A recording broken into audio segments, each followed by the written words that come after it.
जय हिंद। नमस्कार दोस्तों, मैं आनंद चौहान एक बार फिर से आप सभी का हार्दिक स्वागत करता हूं आपके अपने परिवार टीचिंग विद आनंद चौहान में। कैसे हैं आप सभी लोग? उम्मीद है दोस्तों आप सभी लोग स्वस्थ होंगे, अच्छे होंगे और अपनी पढ़ाई को दोस्तों कंटिन्यू कर रहे होंगे। तो आज दोस्तों हम प्रवेश कर चुके हैं अपने अर्थशास्त्र के लास्ट पॉइंट पर। आज यह अर्थशास्त्र की दोस्तों हमारी अंतिम क्लास होने वाली है, जिसमें हम सामान्य ज्ञान की येलो बुक अर्थशास्त्र को कंप्लीट करने वाले हैं आज के इस वीडियो में। तो वीडियो में शुरू से लास्ट तक जरूर बने रहें, क्योंकि आज ये अंतिम क्लास है और अंतिम क्लास जब भी होती है तो दोस्तों आपको महत्वपूर्ण बातें, कुछ ना कुछ ऐसे पॉइंट्स होते हैं जो आपके एग्जाम में देखने को मिलते हैं, वो आपको सारे पॉइंट्स इसी वीडियो में आज मिलने वाले हैं। तो वीडियो को बिल्कुल भी स्किप ना करें, शुरू से लेकर वीडियो को कंप्लीट देखें। और इसके बाद दोस्तों आपका जो नया चैप्टर स्टार्ट होगा वो वीडियो के लास्ट में बताया जाएगा कि आपका कौन सा चैप्टर दोस्तों स्टार्ट होने वाला है। आप सभी को जैसा कि पता होगा कि विविध आपका स्टार्ट होने वाला है, तो विविध दोस्तों आपको इस वीडियो के लास्ट के बाद नया चैप्टर जो आएगा हम उसमें विविध पढ़ने वाले हैं। तो चलिए दोस्तों वीडियो को स्टार्ट करते हैं। और वीडियो को स्टार्ट करने से पहले एक बात ही कहना चाहूँगा कि जिन दोस्तों ने अभी तक वीडियो को लाइक नहीं किया तो प्लीज़ दोस्तों एक बार वीडियो को लाइक जरूर कर दीजिएगा। और यदि चैनल पर पहली बार विजिट किए हो तो चैनल को सब्सक्राइब करके बेल आइकन को ऑन कर लें, ताकि दोस्तों आने वाली सभी वीडियोज़ का नोटिफिकेशन आप तक पहुँच सके। तो चलिए दोस्तों आज बात करते हैं अपने टॉपिक पर। जैसा कि आप लोगों ने कल की क्लास को में देखा ही होगा कि हमने महारत्न कंपनियों के बारे में, नवरत्न कंपनियों के बारे में, भारत में फैली बेरोजगारी और रोजगार के बारे में, ये सब इन सब पर दोस्तों हम सारी चर्चा कर चुके थे कल की क्लास में। और जो कल की क्लास स्टॉप की थी वो की थी भारत के प्रमुख शेयर मार्केट से। तो आज ये क्लास उसी पॉइंट से आपकी पुनः स्टार्ट हो रही है और हम कंटिन्यू दोस्तों आगे बढ़ रहे हैं, पेज बाई पेज को कंप्लीट करते जा रहे हैं। तो एक बार वीडियो को शेयर जरूर कर दीजिएगा दोस्तों, जो लोग अभी तक क्लास में नहीं जुड़ पाए हैं, क्योंकि आप लोगों की एक क्लास दोस्तों रात को 8 बजे teaching with Anand Chauhan YouTube channel पर डेली होती है। तो चलिए दोस्तों बात करते हैं कि शेयर मार्केट होता क्या है। दोस्तों शेयर मार्केट दोस्तों कई प्रकार के होते हैं। यहाँ पे दोस्तों पहला एक फर्स्ट पॉइंट दे रखा है कि बम्बई स्टॉक एक्सचेंज, जिसको बोलते हैं दोस्तों BSE, बम्बई स्टॉक एक्सचेंज, जिसकी स्थापना दोस्तों 1875 में हुई थी और 2005 से यह पब्लिक लिमिटेड कंपनी के रूप में परिवर्तित हो गया। और यह दोस्तों विश्व का 5वां सबसे बड़ा शेयर मार्केट है।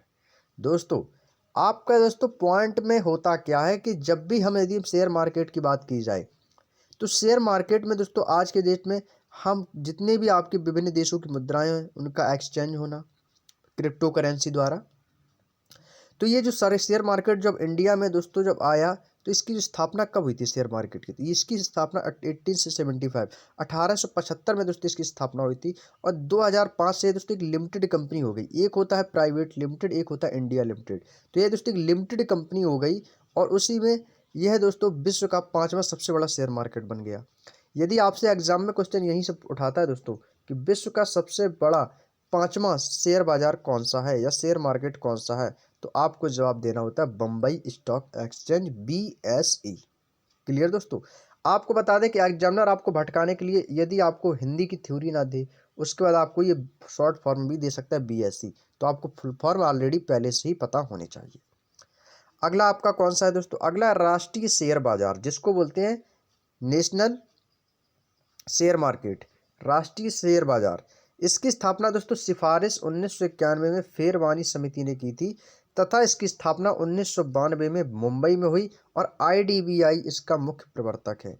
IDBI बैंक यानी कि भारतीय औद्योगिक विकास bank, industrial development bank of India, यह आपकी भारतीय औद्योगिक विकास बैंक है IDBI, ये शेयर बाजार का प्रमुख प्रवर्तक है। और इसी ने 1992 में फेरवानी समिति ने इसकी स्थापना की थी। अगला है राष्ट्रीय शेयर बाजार की प्रारंभिक अधिकृत पूंजी 25 करोड़ रुपए है। यानी कि दोस्तों शेयर मार्केट की यदि प्रारंभिक अधिकृत पूंजी, अधिकतम पूंजी देखी जाए तो वो दोस्तों आपकी 25 करोड़ रुपए है। कितनी है दोस्तों? 25 करोड़ रुपए है। क्लियर? चलिए अगला पॉइंट है आपका राष्ट्रीय शेयर बाजार NSE का मुख्यालय। NSE का यदि मुख्यालय पूछा जाए मुख्यालय कहाँ पे, तो इसका मुख्यालय आपका मुंबई में है। अगला है, नोट करके एक पॉइंट लिखेंगे सभी प्यारे दोस्त, विश्व का सबसे पहला शेयर बाजार वर्ष 1602 ईस्वी में नीदरलैंड के एम्स्टर्डम में स्थापित किया गया था।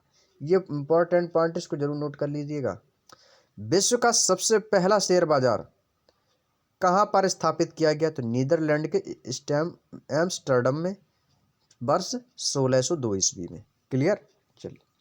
अगला है आपका स्टॉक एक्सचेंज में 49% तक विदेशी निवेश की अनुमति है। दोस्तों यदि स्टॉक एक्सचेंज में देखा जाए तो हम दोस्तों 49% तक विदेशी मुद्राओं का निवेश कर सकते हैं, केवल 49% तक। भारत में सेबी द्वारा मान्यता प्राप्त दोस्तों 23 स्टॉक एक्सचेंज हैं, इनमें से 5 राष्ट्रीय प्रकृति के हैं और 18 प्रादेशिक प्रकृति के हैं। अगला पॉइंट है दोस्तों मंदड़िया एवं तेजड़िया, बियर एंड बुल। नाम तो सुना होगा बियर एंड बुल के बारे में। मंदड़िया वह व्यक्ति है जो आने वाले समय में मूल्य गिरावट की सोचकर अपने शेयर बेचकर लाभ अर्जित करता है। मंदड़िया किसको कहते हैं? मंदड़िया वह व्यक्ति होता है जो आने वाले समय में मूल्य में गिरावट करके सोच को अपने शेयर बेचकर उससे लाभ कमाता है। और मंदड़िया के सक्रिय होने से शेयर सूचकांक नीचे गिरता है। जिन लोगों को शेयर मार्केट के बारे में ज़्यादा जानकारी होगी वो इस टॉपिक को बहुत ही भली भांति अच्छे से समझते होंगे। और तेजड़िया कौन होता है?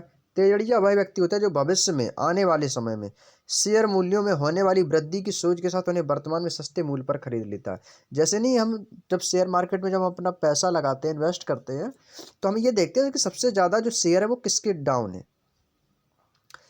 क्योंकि हम भविष्य के लिए लगाते हैं। तो शेयर मूल्य होने पर वाली वृद्धि की सोचते हैं ना कि यदि आज इसका शेयर डाउन है तो आने वाले समय में इसका शेयर बढ़ेगा भी।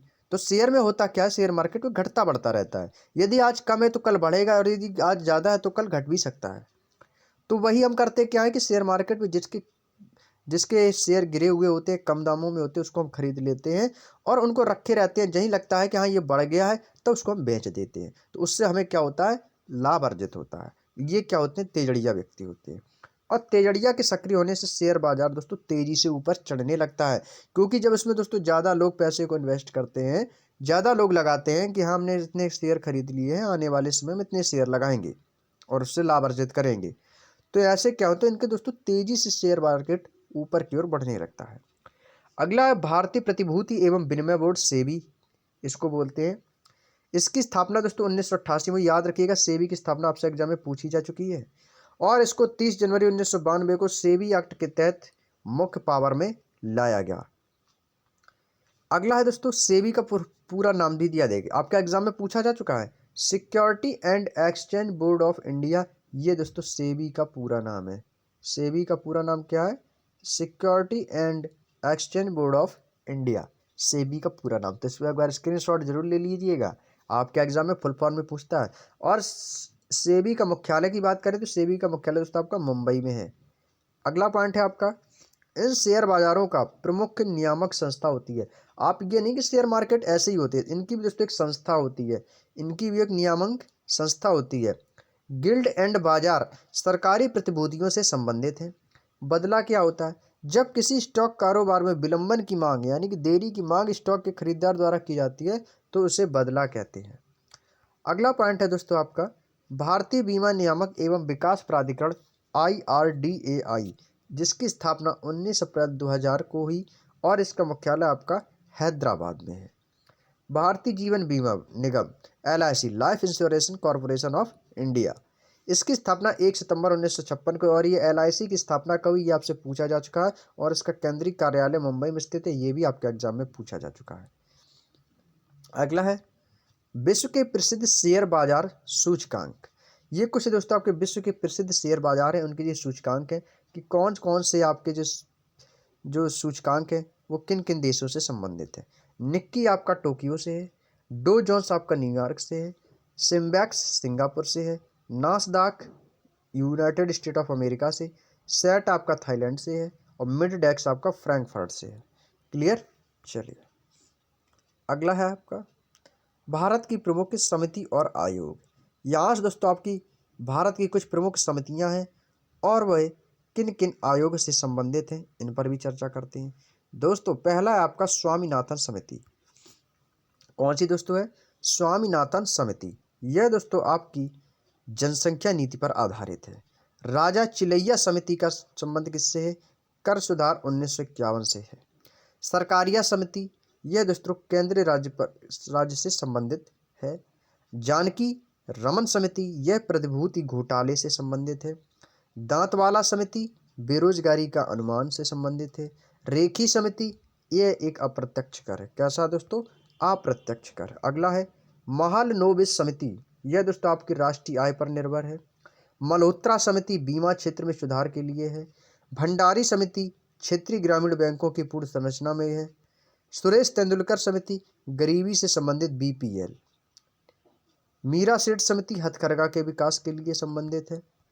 सच्चर समिति दोस्तों आपकी मुस्लिमों की सामाजिक, आर्थिक और शैक्षणिक स्थिति के अध्ययन के लिए है।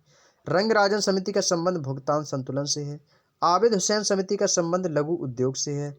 आपके एग्जाम में दोस्तों एग्जामिनर ऐसे ही क्वेश्चन पूछेगा कि भगवती समिति का संबंध किससे है? बेरोजगारी से। वैद्यनाथी समिति का संबंध किससे है? सिंचाई के पानी से। ज्योति बसु समिति का संबंध किससे है? ऑक्ट्राइज समाप्ति पर रिपोर्ट से। तो ऐसे क्वेश्चन दोस्तों आपके एग्जाम में पूछे जाते हैं। अगला है सेन गुप्ता समिति, यह आपकी शिक्षा बेरोजगारी से संबंधित है। डॉक्टर विजय केलकर समिति, यह दोस्तों प्राकृतिक गैस के मूल्यों पर आधारित है। अगला है केलकर समिति द्वितीय, यह प्रत्यक्ष तथा परोक्ष करारोपण पर संबंधित है। मंडल कमीशन आपकी दोस्तों पिछड़ी जातियों के लिए सीटों के आरक्षण के लिए है। कोठारी कमीशन आपका शैक्षिक सुधार के लिए है। नरसिंघम समिति आपका बैंकिंग सुधार से संबंधित है। हजारी समिति औद्योगिक नीति से संबंधित है। तिवारी समिति औद्योगिक रुगड़ता से संबंधित है। मालेगांव समिति आपकी दोस्तों प्राथमिक पूंजी बाजार से संबंधित है। एनएस वर्मा समिति वाणिज्यिक बैंकों की पुनर्संरचना पर आधारित है। मिस्त्री समिति आपकी वित्तीय गतिविधियों के सुधार हेतु सुझाव से संबंधित है। क्लियर दोस्तों? चलिए अगला पॉइंट को चलते हैं। कुछ और समितियां हैं, इनके बारे में भी चर्चा कर लेते हैं दोस्तों। समिति आपका एग्जाम में यहाँ से भी क्वेश्चन एग्जामिनर उठा के पूछ लेता है। सुंगलू समिति का संबंध आपका सरदार, यहाँ पर सरदार होगा दोस्तों, ठीक है। सरदार सरोवर बांध परियोजना की विस्थापितों की पुनर्निवास के हेतु स्थिति की समीक्षा हेतु यह सुंगलू समिति संबंधित है। पाठक आयोग आपका यूएनओ के तेल के बदले अनाज कार्यक्रम की जांच हेतु। एमसी जोशी समिति काले धन से संबंधित प्रावधान के लिए इस समिति को लागू किया गया। बासवान समिति आपकी सिविल सेवा परीक्षाओं में बदलाव करने के सुझाव से संबंधित रखता है। अगला है आपकी कुछ अन्य प्रमुख योजनाएं। कौन कौन सी योजनाएं हैं, किसके लिए हैं और इनकी शुरुआत कब हुई? महत्वपूर्ण पॉइंट है, मिस ना करें। और आपके एग्जाम में दोस्तों यहाँ से क्वेश्चन जरूर बनते हैं। आज के स्टैटिक्स जीके के साथ साथ आपके जो आपके शेयर मार्केट पर जो भी आपकी चर्चा हो रही हैं, बजट वगैरह हैं जो भी 2023 के, इन पर भी थोड़ा ध्यान जरूर दीजिएगा। आपके आने वाली प्रतियोगी परीक्षाओं में यहाँ से क्वेश्चन जरूर पूछे जाएंगे। अन्नपूर्णा योजना का दोस्तों प्रारंभ कब से हुआ था? तो अन्नपूर्णा योजना का प्रारंभ 2 अक्टूबर 2004 को गाजियाबाद के सिखोड़ा गाँव में हुआ। कहाँ पर हुआ दोस्तों? 2 अक्टूबर सन 2000 को गाजियाबाद के सिखोड़ा गांव में हुआ था। और इस योजना की जो प्रमुख थीम है, इसका उद्देश्य क्या था कि अत्यंत जो निर्धन यानी गरीब व्यक्ति, वृद्धों के लिए रोटी की व्यवस्था करना, इसका दोस्तों प्रमुख उद्देश्य था। अगला है सर्व शिक्षा अभियान। सर्व शिक्षा अभियान, इसकी शुरुआत दोस्तों 2001 में हुई थी। इसका प्रमुख उद्देश्य है कि गरीब बच्चों को शिक्षा उपलब्ध कराना। सर्व शिक्षा अभियान में देखा कि पेंसिल सी बनी होती है और इस पर एक दोस्तों एक लड़का और एक लड़की बैठी होती है। ये सर्व शिक्षा अभियान का लोगो है। और इस योजना में केंद्र सरकार और राज्य सरकार का 50-50% यानी 50-50% धन लगा होता है। 50% केंद्र सरकार का, 50% राज्य सरकार का। अगला राष्ट्रीय ग्रामीण स्वास्थ्य मिशन। यह योजना दोस्तों आपकी 2005 में शुरू की गई। इसका उद्देश्य ग्रामीण क्षेत्रों में स्वास्थ्य सेवाएं उपलब्ध कराना है, राष्ट्रीय ग्रामीण स्वास्थ्य मिशन के तहत। मिशन इंद्रधनुष, इसकी शुरुआत दोस्तों 2014 को हुई थी। इसका उद्देश्य आपको पिछली भी क्लासों में बताया था मैंने। इनका संबंध जो है बच्चों को टीके लगाने से, जिनको आंशिक रूप से 7 बीमारियों का टीका नहीं लगाया गया है, उन बच्चों को इस टीके को लगाने के लिए मिशन इंद्रधनुष की शुरुआत 2014 में की गई। राष्ट्रीय ग्रामीण रोजगार गारंटी अधिनियम, जिसको बोलते हैं नरेगा, मनरेगा के अंतर्गत, जो कि आपके गांव में चलता है। इसकी शुरुआत 2 फरवरी 2006 को आंध्र प्रदेश के अनंतपुर गांव से हुई थी और 2 अक्टूबर 2009 को इसका नाम बदलकर महात्मा गांधी रोजगार गारंटी योजना मनरेगा कर दिया गया। मैंने बताया ना अभी आपको, नरेगा और मनरेगा। महात्मा गांधी रोजगार गारंटी योजना कर दिया गया मनरेगा के अंतर्गत। इस योजना में हर परिवार को 100 दिन का रोजगार उपलब्ध कराना है और इस योजना में केंद्र सरकार व राज्य सरकार के मध्य 90% व 10% सहयोग दिया जाता है। 90% केंद्र देती है, 10% आपका राज्य सरकार देती है। क्लियर? चलिए अगला दोस्तों अर्थशास्त्र के कुछ महत्वपूर्ण तथ्य हैं, इनके बारे में भी चर्चा कर लेते हैं। कौन कौन से महत्वपूर्ण तथ्य हैं? भारत में सर्वाधिक दूध उत्पादक राज्य सभी को पता होगा कि दूध के उत्पादन में सबसे अग्रणी राज्य कौन सा है? उत्तर प्रदेश है, सभी लोग जानते हैं। भारत में डीजल इंजन बनाने वाला पहला कारखाना सतारा महाराष्ट्र 1932 में खोला गया। इंपॉर्टेंट है, आपके एग्जाम में पूछा जा चुका है तो याद रखिएगा। भारत का पहला डीजल इंजन बनाने वाला कारखाना कहाँ खोला गया? सतारा महाराष्ट्र में 1932 में। क्लियर? चलिए अगले पॉइंट की ओर चलते हैं दोस्तों। अगला पॉइंट है भारतीय बैंकों को विदेशों में सबसे अधिक शाखाएं कहाँ पर है? यूनाइटेड किंगडम यूके में है। अगला है आपका सुपर 301 अमेरिकी व्यापार कानून की धारा है जो उन्हें अपने आयात पर उच्च सीमा शुल्क लगाने की शक्ति देती है। जो सुपर 301 है ये अमेरिकी व्यापार कानून की एक धारा है। राज्य समिति ने कृषि जोतों पर कर लगाने की सिफारिश की थी। किसने? राज्य समिति ने। आप कहेंगे कि सर एग्जाम में क्वेश्चन बनता कैसे है? तो क्वेश्चन इस तरीके से बनेगा कि कृषि जोतों पर कर लगाने की सिफारिश किस समिति द्वारा की गई या किस समिति ने की? कृषि जोतों पर कर लगाने की सिफारिश किस समिति ने के द्वारा की गई? तो वो है आपकी राज्य समिति के द्वारा। क्लियर? चलिए अगला पॉइंट है कि भारत में सबसे अधिक संरचनात्मक बेरोजगारी पाई जाती है। आपका एग्जाम यदि पूछ दे कि भारत में किस प्रकार की बेरोजगारी सर्वाधिक है तो आपका जवाब होगा संरचनात्मक बेरोजगारी। विश्व में सबसे अधिक सहकारी संस्थाएं कहाँ पर स्थित हैं? तो वो अपने इंडिया में स्थित हैं। ऐसे क्वेश्चन आपसे एग्जामिनर करेगा। स्क्रीनशॉट जरूर लेते रहे क्योंकि आज ये हमारी अर्थशास्त्र की अंतिम क्लास है और जिससे आप वीडियो की लास्ट में ये महत्वपूर्ण नोट्स बना सकें। अगला है आपका केंद्रीय एगमार्क प्रयोगशाला कहाँ पर है? केंद्रीय एगमार्क प्रयोगशाला कहाँ पर है? ये भी आपके एग्जाम में पूछी जा चुकी है। नागपुर महाराष्ट्र में स्थित है। कृषि का उद्योग को दर्जा देने वाला प्रथम राज्य कौन सा है? कृषि के उद्योग को दर्जा देने वाला प्रथम राज्य कौन सा है? तो वो है आपका महाराष्ट्र, जिसने 1997 में कृषि को उद्योग का दर्जा दिया था। भारत की पहली स्वर्ण रिफाइनरी कहाँ पर स्थापित हुई? भारत की पहली स्वर्ण रिफाइनरी कहाँ पर स्थापित हुई? ये आपकी सिरपुर महाराष्ट्र में स्थापित हुई थी। क्लियर? चलिए ये बहुत ही ज़्यादा इंपॉर्टेंट पॉइंट है क्योंकि हमें वीडियो के लास्ट में जब आपका अंतिम चैप्टर चलता है ना, अंतिम छोर, तो हमें अंतिम छोर पर हमें दोस्तों काफ़ी महत्वपूर्ण बातें सीखने को मिलती हैं। तो पॉइंट को बिल्कुल भी स्किप ना करें, तभी आपको दोस्तों ये महत्वपूर्ण बातें समझ में आएंगी जो कि आपके एग्जाम के लिए बहुत ज़्यादा इंपॉर्टेंट है। विश्व की सबसे बड़ी स्वर्ण रिफाइनरी कहाँ पर होगी दोस्तों? आपकी रेड रिफाइनरी लिमिटेड दक्षिण अफ्रीका में, जैसे कि दोस्तों विश्व की सबसे बड़ी है। विश्व की सबसे बड़ी स्वर्ण रिफाइनरी तो वो आपकी रेड रिफाइनरी लिमिटेड दक्षिण अफ्रीका में। विश्व में दूध उत्पादन में भारत व पहला व यूएसए का दोस्तों दूसरा स्थान है। फिर से रिपीटेड क्वेश्चन आया। एक तो दोस्तों दूध उत्पादन में सबसे अग्रणी राज्य उत्तर प्रदेश है और वैसे भी सर्वाधिक पशु कहाँ पर है? भारत में है। जब सर्वाधिक पशु भारत में है तो दोस्तों दूध तो ऑटोमेटिक ही भारत में सबसे ज़्यादा होगा। तो विश्व में दुग्ध उत्पादन में भारत सबसे आगे है और दूसरे नंबर पर दोस्तों यूएसए है, अमेरिका। क्लियर? दाल के उत्पादन में भारत का विश्व में दोस्तों पहला स्थान आता है। जितनी भी दालें हैं दलहन उत्पादन में भारत का वर्ल्ड में पूरे विश्व में दोस्तों प्रथम स्थान है दलहन उत्पादन में। भारत में सेवा कर लगाने के लिए 88वां संविधान संशोधन 2003 में किया गया था। कौन सा? 88वां संविधान संशोधन। क्वेश्चन पूछा जाता है एग्जाम में कि भारत में सेवा कर लगाने के लिए कौन सा संविधान संशोधन किया गया? तो 88वां संविधान संशोधन 2003। भारत में कर्नाटक राज्य में जनगणना की तर्ज पर माता की गणना का कार्य भी प्रारंभ किया गया था कर्नाटक राज्य में। कृष्ण क्रांति का संबंध किस पर निर्भर करता है या किससे संबंधित है? तो ये आपका कृष्ण क्रांति खनिज तेलों से संबंधित है। क्लियर? चलिए स्क्रीनशॉट जरूर ले लीजिएगा आप सभी दोस्त। अगला राष्ट्रीय ग्रामीण विकास संस्थान कहाँ पर स्थित है? राष्ट्रीय विकास संस्थान, ग्रामीण विकास संस्थान कहाँ पर स्थित है? तो आपका जवाब हो जाएगा दोस्तों हैदराबाद में। अगला है खादी एवं ग्रामीण उद्योग आयोग की स्थापना दूसरी पंचवर्षीय योजना में की गई। एग्जाम में क्वेश्चन पूछा जाता है कि खादी व ग्रामीण उद्योग आयोग की स्थापना किस पंचवर्षीय योजना के तहत हुई? तो आपका जवाब हो जाएगा द्वितीय या दूसरी पंचवर्षीय योजना के अंतर्गत। अगला है 1944 में मुंबई के 8 उद्योगपतियों द्वारा प्रस्तुत योजना को बॉम्बे योजना कहते हैं। नेक्स्ट है 1950 में जयप्रकाश नारायण द्वारा सर्वोदय योजना प्रस्तुत की गई। दोस्तों सर्वोदय योजना से आप भी एक एग्जाम में क्वेश्चन 100% पूछा जाता है और आपके एग्जाम में कई बार दोस्तों ये क्वेश्चन रिपीट हुआ है कि सर्वोदय योजना का संबंध किससे, तो जयप्रकाश नारायण से संबंधित है। तो याद रखिएगा जेपी नारायण, जयप्रकाश नारायण का संबंध किससे है, सर्वोदय योजना से।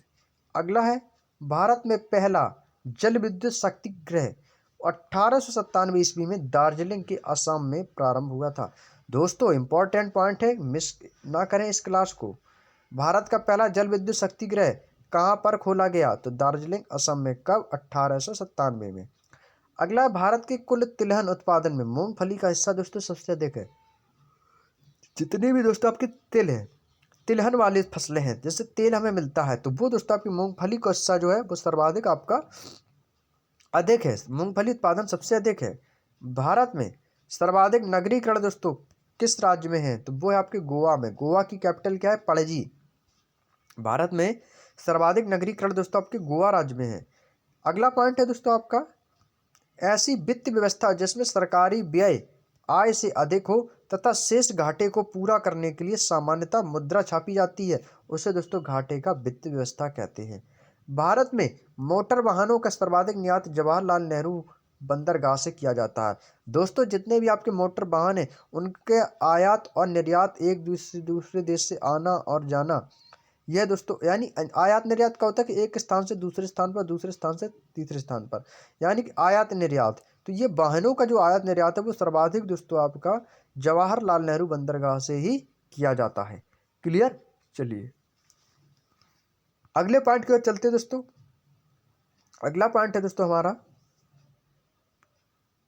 अगला पॉइंट है दोस्तों हमारा कि भारत में गरीबी हटाओ का नारा किस पंचवर्षीय योजना के अंतर्गत दिया गया।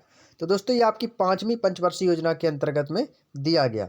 उपभोक्ता की बचत का सिद्धांत किसने दिया, अल्फ्रेड मार्शल ने। याद रखिएगा उपभोक्ता की बचत का सिद्धांत किसने दिया, अल्फ्रेड मार्शल ने। किस देश का आयात व निर्यात के संबंधित भुगतान व्यापार शेष कहलाता है। व्यापार शेष क्या होता है कि किसी देश का आयात और निर्यात से संबंधित जो भुगतान होता है उसको दोस्तों व्यापार शेष कहते हैं। अगला पॉइंट है दोस्तों आपका रोजगार गारंटी योजना। ये सर्वप्रथम आपके 1972 से 73 में महाराष्ट्र ने शुरू की थी। रोजगार गारंटी योजना सर्वप्रथम कहाँ से शुरुआत हुई, महाराष्ट्र से। कब, 1972 से 73 में। नीली क्रांति का संबंध किससे, अब सभी से पता है, मत्स्य उत्पादन, मछली उत्पादन से। भारत पर्यटन, जितनी भी क्रांतियां इन पर भी हम पिछली क्लासों में चर्चा कर चुके हैं। अभी तक आपने उन क्लासों को नहीं देखा है तो प्ले लिस्ट का लिंक आपको ऑलरेडी डिस्क्रिप्शन में दे रखा है। आप हमारी वीडियो के चैनल पे जाके प्ले लिस्ट में आपको सारी क्लासें मिल जाएंगी। भारत पर्यटन विकास निगम की स्थापना 1 अक्टूबर 1966 को हुई थी दोस्तों, याद रखिएगा, इंपॉर्टेंट पॉइंट है। अगला है केरल राज्य के बाहर पहला पूर्ण साक्षर वाला जिला बर्धमान है, जो कि पश्चिम बंगाल में है। जो पूर्णतः साक्षर है, पढ़े लिखे लोग हैं। भारत में कर्मचारी राज्य बीमा योजना 1952 में प्रारंभ हुई थी। बाड़मेर जो कि राजस्थान में, तेल के विशाल भंडार पाए जाते हैं। आपको याद रखना होगा कि तेल के विशाल भंडार कहाँ पाए जाते हैं, बाड़मेर राजस्थान में। अगला है दोस्तों आपका व्हाइट गुंडस से तात्पर्य अभिजात वर्ग द्वारा दैनिक इस्तेमाल के प्रयोग की जाने वाली वस्तुओं से होता है, जैसे कि आपका टीवी हुआ, फ्रिज हुआ, वॉशिंग मशीन, कार जैसी चीजें जो होती है, ये आपकी दोस्तों व्हाइट गुंडस से तात्पर्य होती हैं। व्हाइट गुंडस की विशेषता क्या होती है दोस्तों, यह प्रदर्शन प्रभाव इन वस्तुओं के उपभोग में प्रोत्साहन मिलता है। और भारत का सबसे अधिक विदेशी व्यापार यूएसए से होता है। आप सभी जानते हैं USA, United state of America, जो कि आपका अमेरिका है, सर्वाधिक दोस्तों विदेशी व्यापार अमेरिका से ही होता है। दोस्तों अब आपको कुछ 4 पॉइंट आपको ऐसे हैं जो कि एग्जाम में अक्सर आपसे पूछे जाते हैं। इन पॉइंटों को मिस ना करें, इनको एक बार स्क्रीनशॉट पहले तो आप लोग स्क्रीनशॉट ले लो इसका। यदि आपको पहले से ही पता हो तो मत नोट कीजिए, यदि नहीं पता है तो एक बार स्क्रीनशॉट लेंगे, फिर इसके बारे में आपको बताता हूँ। चलिए स्क्रीनशॉट ले लिया होगा आपने, चल बताते हैं। क्वेश्चन एग्जाम में पूछा जाता है कि हरा सोना किसे कहा जाता है। हरा सोना किसे कहा जाता है, तो हरा सोना दोस्तों चाय को कहा जाता है। सफ़ेद सोना किसे कहा जाता है, तो सफ़ेद सोना दोस्तों कपास को कहा जाता है। काला सोना किसे कहा जाता है, तो काला सोना कोयला को कहा जाता है। सभी याद हो जाएंगे चारों पॉइंट। द्रव्य स्वर्ण, जो द्रव्य पदार्थ होते हैं, द्रव्य पदार्थों का सोना किसे कहा जाता है, पेट्रोल को कहा जाता है। दोस्तों हरा चाय कैसी होती है दोस्तों, जो चाय की पत्ती होती है ना वो हरी होती है। अब आप कहोगे सर हमारे यहाँ काली होती है, वो आप चाय की बात कर रही हो जो मार्केट से, लेकिन जो चाय की जो पत्तियां होती हैं वो आपकी हरी होती हैं। सफ़ेद सोना जो होता है दोस्तों वो हम कपास को बोलते हैं, और जो काला सोना होता है, काला सोना कोयला को कहते हैं, और द्रव्य स्वर्ण सोने का द्रव्य पदार्थ जो होता है वो सब पेट्रोल को बोलते हैं। क्लियर? चलिए बिल्कुल इजी थे, याद हो गए होंगे। अगला है आपका, भारत में नए निजी बैंकों की स्थापना के लिए न्यूनतम चुकता पूंजी 500 करोड़ रुपए होनी चाहिए। कितनी होनी चाहिए? 500 करोड़ रुपए होनी चाहिए। बैंकों में ग्राहक सेवा सुधारने के लिए सुझाव देने वाली समिति गोईपोरिया थी। कौन थी दोस्तों? गोईपोरिया। ये भी आपके एग्जाम में कई बार दोस्तों देखने को मिला है प्रैक्टिस सेटों में, कि बैंकों में ग्राहक सेवा सुधारने के लिए किस सुझाव देने वाली समिति कौन सी थी? तो गोईपोरिया। शेयर घोटाले के लिए जानकी रमन समिति बनी थी। जो शेयर घोटाला हुआ था उसके लिए कौन सी समिति जिम्मेदार थी? वो थी आपकी जानकी रमन समिति। अगले पॉइंट पर चलते हैं। भारत की सबसे बड़ी म्यूचुअल फंड संस्था जिसको बोलते हैं यूटीआई, यह प्रमुख फंड संस्था कौन सी है? यूटीआई है। बड़ी, सबसे बड़ी है दोस्तों ये भारत की यूटीआई। भारत में दोस्तों मनी ऑर्डर की प्रणाली की शुरुआत 1980 में हुई। इसको एक बार इंपॉर्टेंट लगाएगी, और वो भी वेरी इंपॉर्टेंट, आपके एग्जाम में रिपीट होने वाले क्वेश्चन है ये, और कई बार पूछे जा चुके हैं कि मनी ऑर्डर प्रणाली की शुरुआत कब हुई? 1980 में। दलाल स्ट्रीट कहाँ पर स्थित है? मुंबई में स्थित है। ये भी इंपॉर्टेंट लगाएंगे सभी प्यारे दोस्त। भारत में विदेशी मुद्रा का सर्वाधिक भाग पेट्रोलियम के आयात पर खर्च होता है। पेट्रोल मंगाने से और लाने में दोस्तों सर्वाधिक खर्च होता है। क्लियर? चलिए अगला है, अर्थशास्त्र में निवेश का मतलब है शेयरों की खरीदारी, शेयर को खरीदना और उनका बेचना। भारतीय यूनियन ट्रस्ट यूटीआई का UTI union trust of India इसका फुल फॉर्म होता है, जो कि 30 जुलाई 2007 से नाम बदलकर इसका एक्सिस बैंक लिमिटेड कर दिया गया। जो भारतीय यूनियन ट्रस्ट था यूटीआई, इसको 30 जुलाई 2007 से इसका नाम बदलकर एक्सिस बैंक लिमिटेड कर दिया गया। क्लियर दोस्तों? चलिए अगला पॉइंट है आपका, शेयर होल्डरों के स्टॉक पर हुई कमाई को लाभांश कहते हैं। क्योंकि दोस्तों जो कमाई होती है, लाभांश तो इसलिए कहेंगे भैया हमें लाभ अर्जित हुए तो लाभांश तो बोलेंगे ही ना, तो बिल्कुल सीधी सी सरल बात है। पानी पंचायत योजना उड़ीसा से संबंधित है। दोस्तों आपका एग्जाम में क्वेश्चन पूछा जाता है कि पानी पंचायत योजना का संबंध किस राज्य से? तो उड़ीसा से है। सकल एफडीआई में महाराष्ट्र राज्य प्रथम स्थान पर है सकल उत्पादन में। बहुराष्ट्रीय फर्म अनेक देशों में प्रचलित एक कंपनी होती है। बहुराष्ट्रीय फर्म हाल के वर्षों में केंद्र सरकार के व्यय की सबसे बड़ी मद ब्याज का भुगतान रही है। अर्थशास्त्र शब्द किस भाषा से लिया गया है? दोस्तों यूनानी भाषा से। और हम पढ़ क्या रहे हैं? अर्थशास्त्र के कुछ महत्वपूर्ण तथ्य पढ़ रहे हैं, जिसमें दोस्तों आपके ये विभिन्न प्रकार के इंपॉर्टेंट क्वेश्चन देखने को हमें मिल रही है।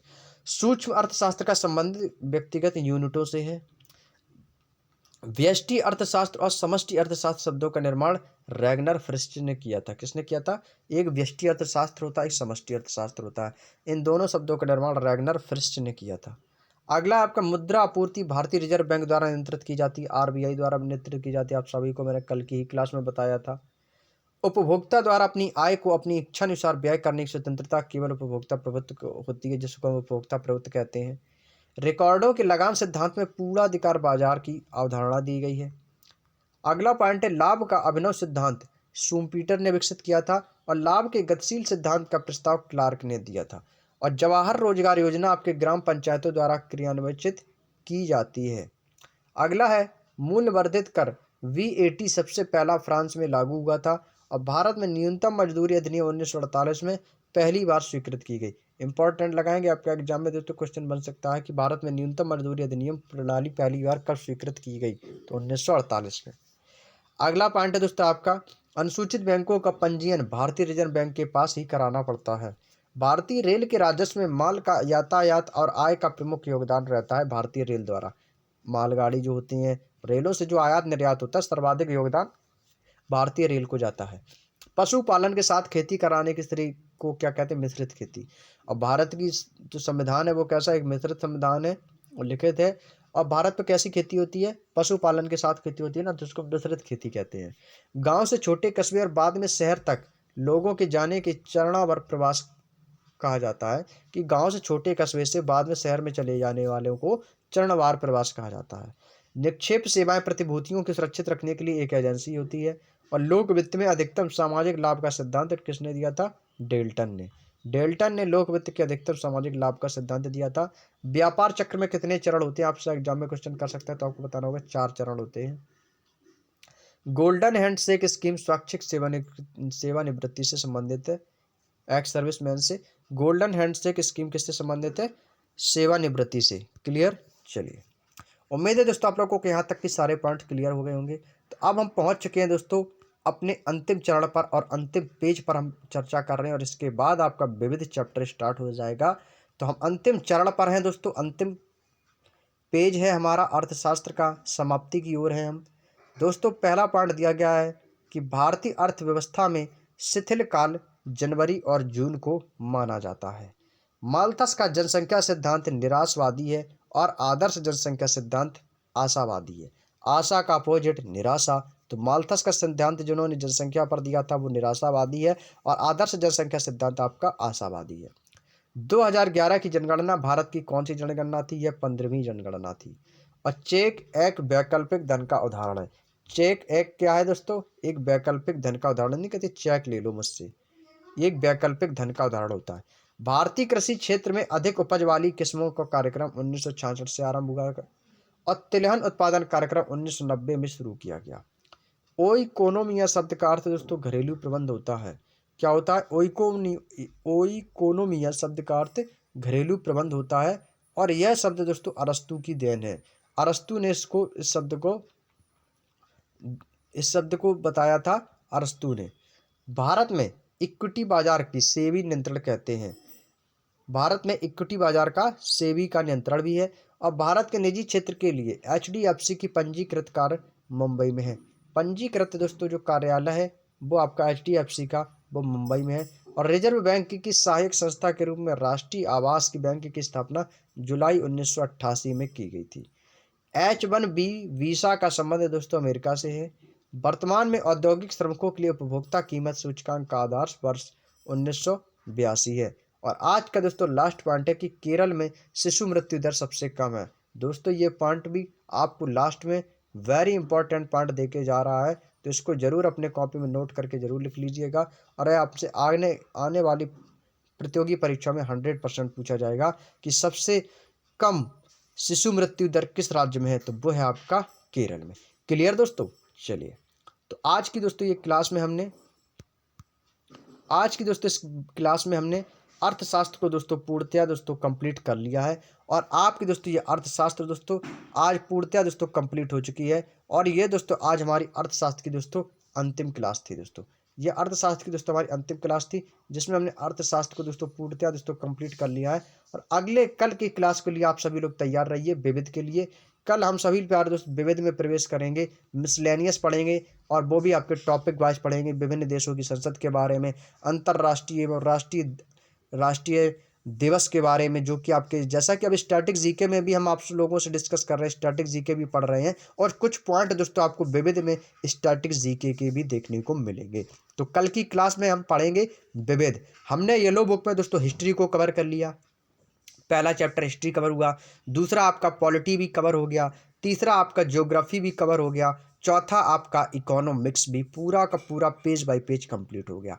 अब पांचवा चैप्टर स्टार्ट हो रहा है आपका विविध, और विविध के बाद बचेगा आपका गेम्स, और गेम्स के बाद आपका बचेगा साइंस। तो विविध में हम प्रवेश कर चुके हैं, जल्दी दोस्तों आपके विविध को भी पेज बाय पेज कंप्लीट करवा देंगे। तो चलिए दोस्तों आज की क्लास को यहीं कर रखेंगे, और कल की क्लास में जरूर जुड़िएगा दोस्तों। कल की क्लास बिल्कुल भी स्किप ना करें, बहुत ही ज़्यादा अब तो महत्वपूर्ण क्लासें होने वाली हैं। वैसे सभी क्लासें महत्वपूर्ण है, लेकिन अभी तक जो क्लास में नहीं जुड़ पाए तो उनके वीडियो को लिंक शेयर कीजिए कि इस पर आपको महत्वपूर्ण दोस्तों क्लासें होती है। इस वीडियो को एक बार देखिए, तो यदि आपको समझ में आता है तो ज़रूर देखिएगा। और दोस्तों यदि आपको हमारी वीडियो पसंद आती है तो प्लीज़ दोस्तों वीडियो को ज़्यादा से ज़्यादा लाइक करें, अपने दोस्तों में शेयर करें, और आने वाली प्रतियोगी परीक्षाओं में आप कंटिन्यू ऐसे ही मेहनत तैयारी करते रहिएगा, सफलता आपको जरूर मिलेगी। तो चलिए दोस्तों आज की क्लास को इधर रखेंगे, मिलते हैं हम आप लोगों से नेक्स्ट वीडियो में। तब तक के लिए आप सभी प्यारे दोस्तों का बहुत बहुत धन्यवाद। जय हिंद, जय भारत, वंदे मातरम, शुभ रात्रि।